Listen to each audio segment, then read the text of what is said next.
ተስፋ እጅግ ሲዘገይ እምነት እንዴት ይቆማል? የሰው ችሎታ ባለቀ ጊዜ እግዚአብሔር እንዴት ይሠራል? ዘፍጥረት ምዕራፍ 15 እምነት በእግዚአብሔር ቃል ላይ ሲመሠረት ጽድቅ እንደሚሆንና ኪዳኑን በእርሱ ታማኝነት እንደሚጸና ይገልጣል።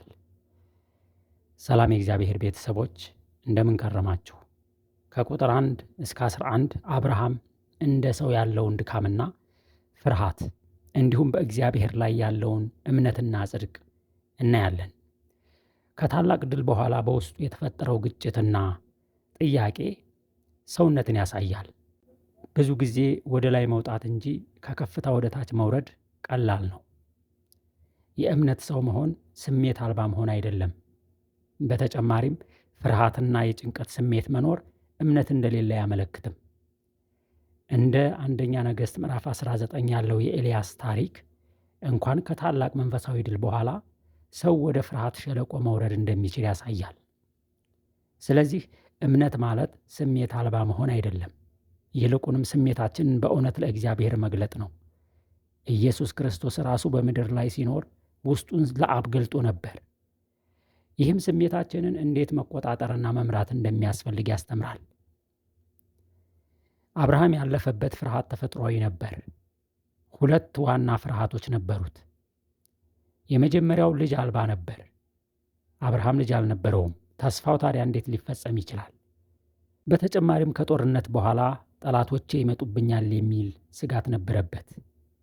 እግዚአብሔር ግን እነዚህን ችግሮች በቀጥታ ሳይመልስ አትፍራ ብሎ ራሱን ገለጠለት።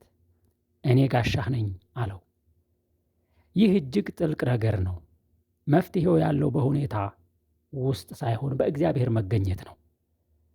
እግዚአብሔር ስጦታ ከመስጠት በፊት ራሱን ይገልጣል። እኛ በቅድሚያ ችግራችን እንዲፈታ እንፈልጋለን። እግዚአብሔር ግን በመጀመሪያ ግንኙነትን ያጠናክራል። ለችግሮቻችን መፍትሄ ከመፈለጋችን በፊት እግዚአብሔርን መፈለግ አለብን። እግዚአብሔር እኔ ጋሻህ ነኝ ብሎ ጥበቃውን አረጋገጠለት። ብድራትህ እጅግ ታላቅ ነው ብሎ የሚሰጠውን ክብር አሳየ። ይህ ሐሳብ ከማቴዎስ ወንጌል ምዕራፍ 6 ቁጥር 33 እና ከፊልጵስዩስ ምዕራፍ 4 ቁጥር 19 ጋር ሲታይ እግዚአብሔር ለሰው ከሚሰጠው ስጦታ በላይ ራሱ ትልቅ ስጦታ መሆኑን ያሳያል። የአብርሃም ችግር የተስፋ መዘግየት ነበር። እግዚአብሔር ቀደም ሲል የሰጠው ተስፋ እንደማይፈጸም መስሎ ታይቶ ነበር። ተስፋ ቢሰጠውም አሁን እግዚአብሔር ምንም እያደረገ አይመስልም። አብርሃምና ሳራ እስካሁን ያለ ልጅ ናቸው። ሆኖም እግዚአብሔር በራሱ ጊዜና መንገድ ቃሉን ይፈጽማል። አብርሃምና ሳራ ተስፋውን ለማሳካት እግዚአብሔርን ሊያግዙት አይችሉም። ይህ ተስፋ በእግዚአብሔር ኃይል ብቻ የሚፈጸም ነው። የእግዚአብሔር ጊዜ የዘገየ ሲመስለን እንኳን እርሱ እየሰራ እንዳለ መታመን አለብን። እግዚአብሔር ብቻ ክብር ያገኝ ዘንድ የአብርሃምና ሳራ ችሎታ ፍጹም መሞት አለበት። ከዚህ በኋላ የጽድቅ መርህ መግለጫ ይሰጣል። አብርሃም በማይቻል ሁኔታ ውስጥ እግዚአብሔር የነገረውንና ያሳየውን አመነ። አብርሃም አመነ እና ይህም ጽድቅ ሆኖ ተቆጠረ። ሰው በሥራ አይጸድቅም፣ በእምነት ይጸድቃል። መዳን የጸጋ ስጦታ እንጂ የሰው ሥራ ውጤት አይደለም። አብርሃም ፍጹም ሰው አልነበረም፣ ነገር ግን እምነቱ በእግዚአብሔር ፊት እንደ ጽድቅ ተቆጠረለት።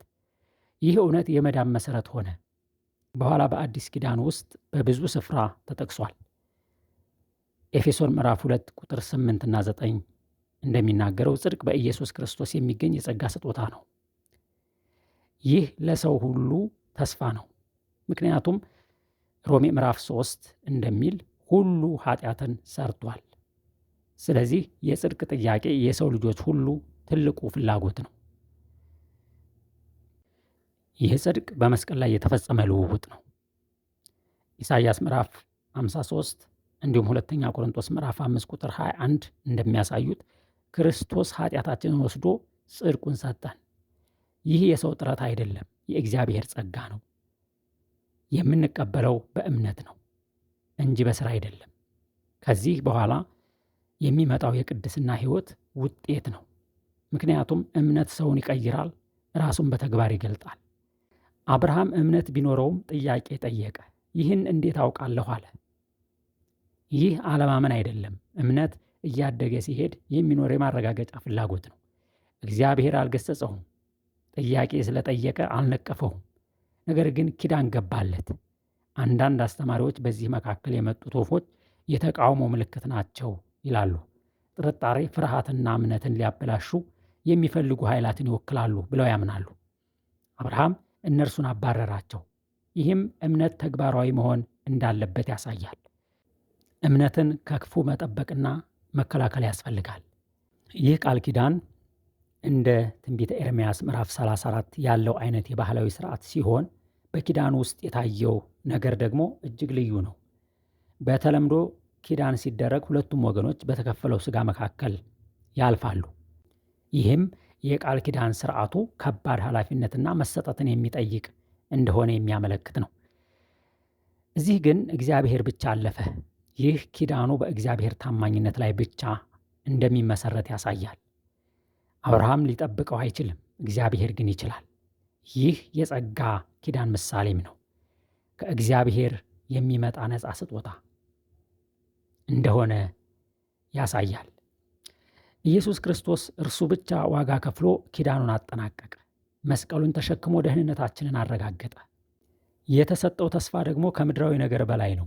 ዘሩ እንደ ምድር አሸዋ ብቻ አይደለም፣ ነገር ግን እንደ ሰማይ ከዋክብት ይሆናል።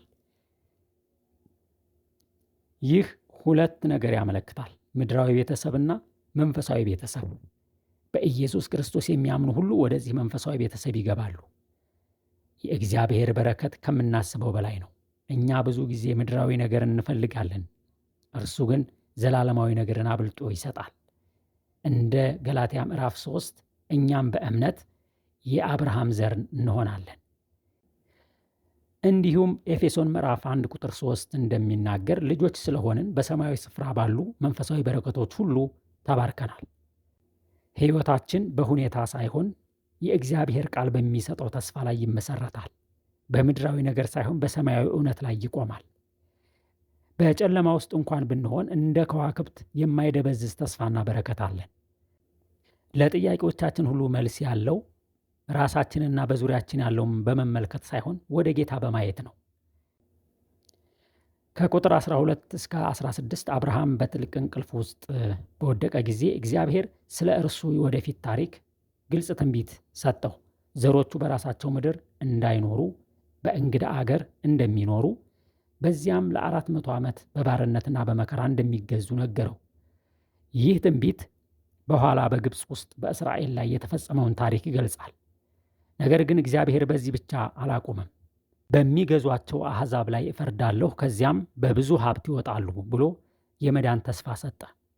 ይህም እግዚአብሔር መከራን እንኳ በእቅዱ ውስጥ እንደሚጠቀምና በመጨረሻ የሕዝቡን መዳን እንደሚፈጽም ያሳያል። በዚህ ክፍል በጣም ጠቃሚ የሆነው ነገር የአሞራውያን ኃጢአት ገና አልተፈጸመምና የሚለው ነው። ይህ እግዚአብሔር ፍርድ ከመፍረድ በፊት ረጅም ጊዜ እንደሚታገስ ያሳያል።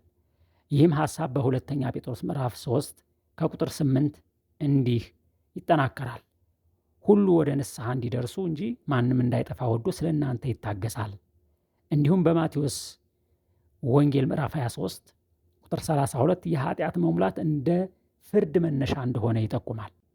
ስለዚህ የከነዓናውያን ፍርድ የዘር ጉዳይ አልነበረም፣ የኃጢአታቸው ውጤት ነበር። በቁጥር 17 የተገለጠው የምድጃ ጢስና የእሳት ነበልባል የእግዚአብሔር መገኘትን ይወክላል። ይህ ምልክት በኋላ በዘጸአት ምዕራፍ 3 በሙሴ የታየውን በእሳት የሚነድ ነገር ግን የማይቃጠል ቁጥቋጦ ያስታውሳል። እሳቱ ፍርድንና ቅድስናን ሲያመለክት፣ አለመቃጠሉ ግን በመከራ ውስጥ ያለውን የእግዚአብሔር ጥበቃ ያሳያል። በዚህ ኪዳን ላይ አብርሃም ምንም ተሳትፎ ወይም ድርሻ አልነበረውም። የእስራኤላውያን ከግብፅ ባርነት ነፃ መውጣት ሙሉ በሙሉ በእግዚአብሔር ጸጋ ነበር። ከዚህ በኋላ ከቁጥር 18 እስከ 21 እግዚአብሔር ለአብርሃም የሰጠውን ምድር ግልጽ አድርጎ ያሳያል። ከግብፅ ወንዝ እስከ ታላቁ ወንዝ ኤፍራጥስ ድረስ በማለት ያሰምራል። ይህም ምድር በሰው ወይም በነገስታት አዋጅ እንደማይሰጥ ነገር ግን የእግዚአብሔር መሆኗን ያሳያል። ምድር በእግዚአብሔር ምርጫ እንደምትሰጥ ይጠቁማል። በሐዋርያት ሥራ ምዕራፍ 17 እግዚአብሔር ለሰው ልጆች የሚኖሩበትን ምድር ዳርቻ እንደወሰነላቸው ያሳያል። ንጉሥ ዳዊትና ሰለሞን በኋላ የምድሪቱን ስፋት በከፊል ተቆጣጠሩ። ነገር ግን የተሰጠው ተስፋ በሙላት የሚፈጸመው ወደፊት በመሲሁ መንግሥት ይሆናል። ከምድሪቱ ይዞታ ጋር ተያይዘው የሚነሱ አንዳንድ ጥያቄዎች ሊኖሩ ይችላሉ። ከ4 ዓመት በፊት ለስራ ወደ ክፍለ ሀገር እየሄድኩ ከጎኔ ለተቀመጠው ሰው ወንጌል እየመሰከርኩለት እያለ ለካስ ደቂቅ ፖለቲከኛ ብጤ ነበርና በእግዚአብሔር ላይ እንዲህ የሚል ክስ አነሳ። እግዚአብሔር የእስራኤልን ሕዝብ ከግብፅ አውጥቶ ወደ ከነዓን ምድር ወስዶ በዚያ ሲያሰፍራቸው ነዋሪዎቹን የተበትኗቸው ነው። ከርስታቸው ላይ አፈናቅሎ ወዴት አደረሳቸው? እግዚአብሔር የሰውን ፈቃድ የሚያከብር አምላክ ከሆነ የግድ ካላመናችሁብኝና ካላመለካችሁኝስ ብሎ ለምን ሕዝብ ያንገላታል? ከዚህ የተሳሳተ የሃይማኖት ጽንሰ ሐሳብ በመነሳት ነበር በተለይ ቀደም ሲል የነበሩ የኢትዮጵያ ነገስታቶች ሕዝብን ከአንዱ ስፍራ ወደ ሌላ በመውሰድ የራሳቸው ባልሆነ መሬት ላይ ያሰፍሩ የነበሩትና ለዛሬ የኢትዮጵያ ቀውስና ውድቀት የዳረጉን። ይህ ድርጊት ለእኔ ፍጹም ልክ አይደለም፣ ፍትሐዊም አይደለም። አንተስ በዚህ ጉዳይ ላይ ምን ትላለህ? ሲል ጠየቀኝ። መጽሐፍ ቅዱስ የሚሰጠው ግልጽ መልስ ነው። ይህ የፍርድ ጉዳይ እንጂ አድሎ አይደለም።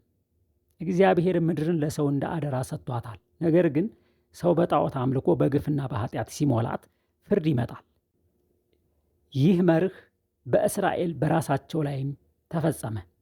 በዘዳግም ምዕራፍ 28 እስራኤላውያን ራሳቸው ታዛዥ ካልሆኑ ቅጣት እንደሚመጣ ተነገረ። በኋላም በመሳፍንት ምዕራፍ 2 ይህ ተፈጸመ። እንዲሁም በ722 ዓመተ ዓለም አሦር እስራኤልን አሸነፈ፣ ማረከውም።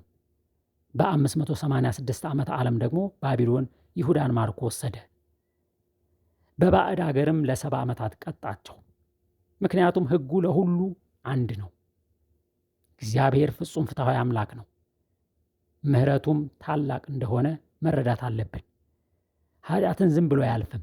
ነገር ግን ሰዎች እንዲመለሱ ጊዜ ይሰጣል። በመጨረሻም በጽድቅ ይፈርዳል። የታሪክ የፖለቲካና የድንበር ጉዳዮች ሁሉ በእግዚአብሔር ሉዓላዊ እጅ ውስጥ ናቸው። እርሱ ነገሥታትንና ሕዝቦችን ከፍ ከፍ ያደርጋል፣ ደግሞም ያዋርዳል። ስለዚህ እኛ ሰዎች በእርሱ ጻድቅ ፍርድና ትክክለኛ ጊዜ ማመን እንጂ መናወጥ አይገባንም።